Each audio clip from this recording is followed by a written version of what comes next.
McIntyre Court, a familiar location of VU students, faculty, and the Valparaiso community. Many people pass through this historic street and only see just that, a street, not realizing the deep history it holds. That's why, in the fall of 2009, a Christ College class conducted in-depth research on this community within the campus. We've talked to those students, VU professors, and longtime residents to uncover the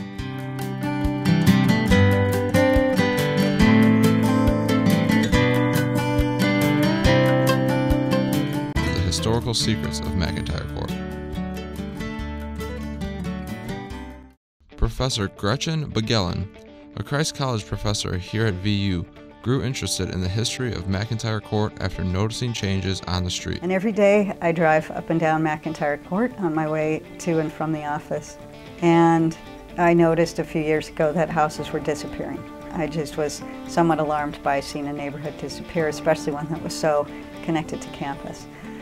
So I asked more questions about the long-range plans, and it seemed to me that it was the intention of the university over the long haul to gradually buy up the houses on McIntyre Court, rent them for a short while, but ultimately take those houses down and use that land for other purposes, soccer fields, parking lots. I've heard a variety of things. Today, most people focus on the current and future plans for McIntyre Court, but few realize what's so special about this 100-year-old neighborhood. Well, it's called the McIntyre Division because James McIntyre was the developer, farmer. He was a businessman, Irish by birth, came to the United States, came here from New York, and became a person of local importance here in Valparaiso, which was then a fairly small town.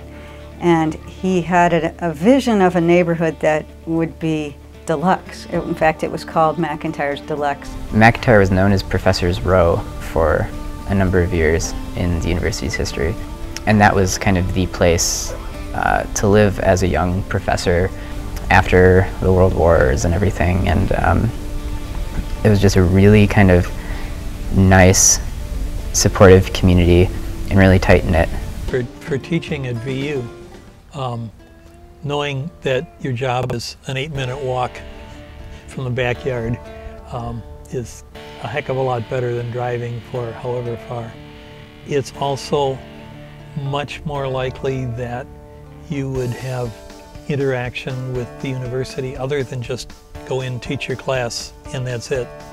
You know, how many people are going to travel long distances to come back for plays, concerts, whatever.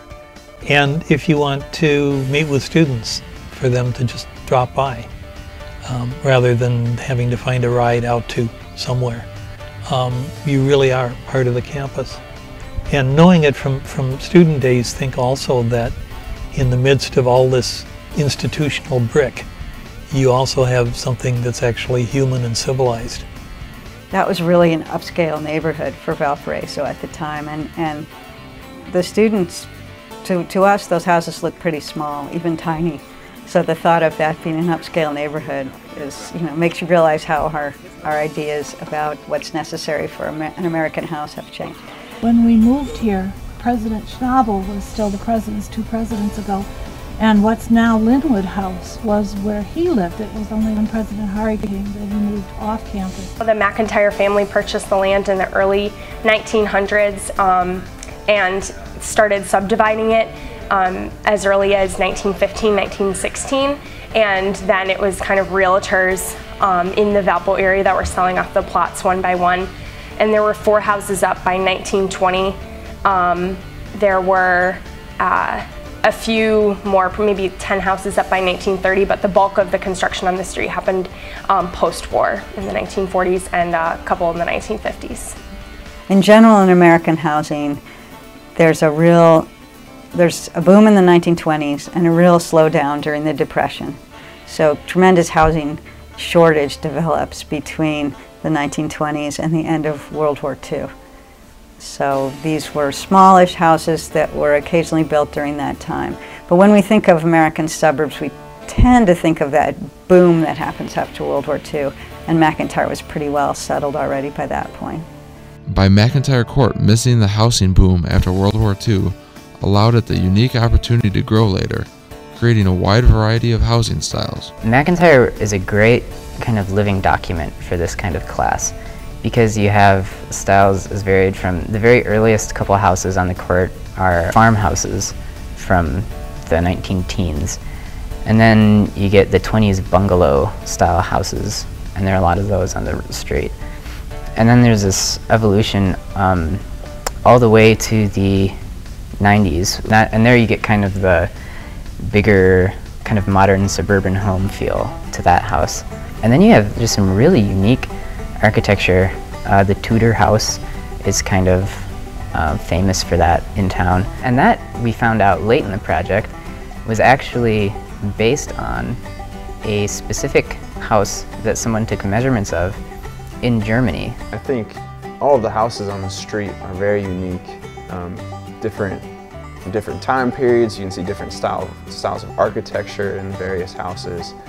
And so it's, I mean, I guess you could think of it as a pretty lively street in that regard, and different than kind of like your standard neighborhood where it's just kind of the houses are all the same, or like your standard apartment complex where everything looks the same.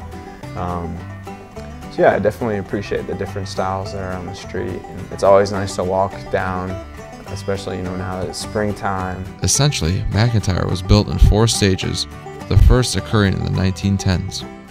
A majority of the houses were constructed during the Great Depression era, while the rest periodically sprung up after World War II. Not only does McIntyre Court hold historic value, it also has a rich personal history that's been passed down from generation to generation.